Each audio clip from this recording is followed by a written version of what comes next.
Bonjour à tous, le marché parisien poursuit sa progression à l'ouverture après déjà 3 séances consécutives de hausse.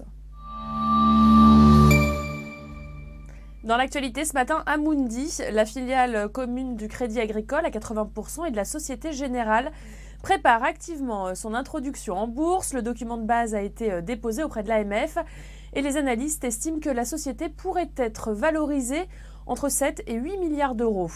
Alcatel-Lucent ne vendra pas ses câbles sous-marins, mais les gardera en tant que filiale en propriété exclusive.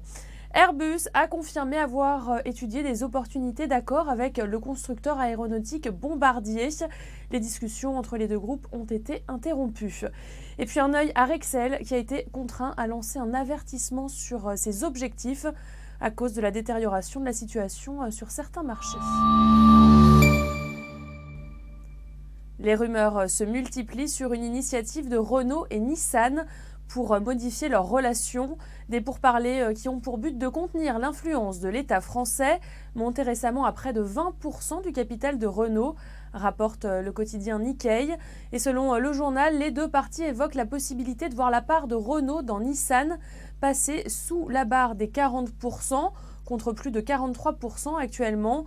Une modification qui, selon le droit français, allouerait des droits de vote à la participation de 15% de Nissan dans Renault. C'est la fin de ce flash, on refait le point à midi.